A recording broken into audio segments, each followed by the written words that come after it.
បាទសួស្តីបងប្អូន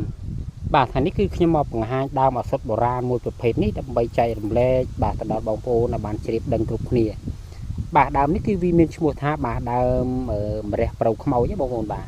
អញ្ចឹងដើមម្រះប្រៅខ្មោចបងប្អូនមើលផ្កាមើលស្លឹកវាចំណាំបាទនេះជាស្លឹកវាត្រួយខ្ចីបងប្អូនបាទហើយចំណែកផ្កាវានេះបងប្អូនបាទផ្កាវាទុំហើយណាបាទឃើញរូបរាងបែបនេះណាបាទដូចម្រះប្រៅយើងអញ្ចឹងប៉ុន្តែវាមានផ្កាវាកញ្ចុំពណ៌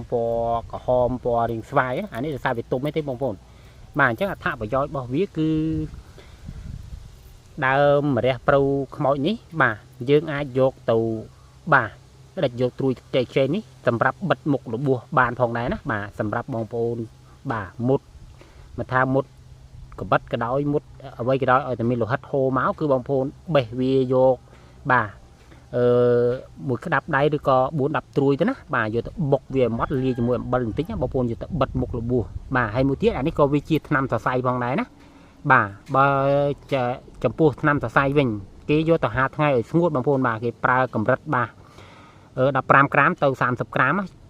ចំនួនទឹក2លីត្ររបស់ក្នុងមួយឆ្នាំងឬមួយកំសៀវណាបងប្អូនបាទអានេះគឺថ្នាំសរសៃបានដូចគ្នាណាបាទឆ្លោះសរសៃឆ្លោះអីគឺញ៉ាំបានដូចគ្នាណាបាទអានេះវាមានអត្ថប្រយោជន៍ល្អមែនទែនបងប្អូនបាទសម្រាប់ព្យាបាលជំងឺមួយចំនួនបាទអញ្ចឹងបើសិនជាបងប្អូនណាអត់ស្គាល់បងប្អូនមើលវីដេអូខ្ញុំបានណានេះអានេះគេហៅថាដើមម្រះប្រៅខ្មោចបងប្អូនបាទចែកម្លែកមានតែប៉ុណ្្នឹងទេបាទអរគុណច្រើន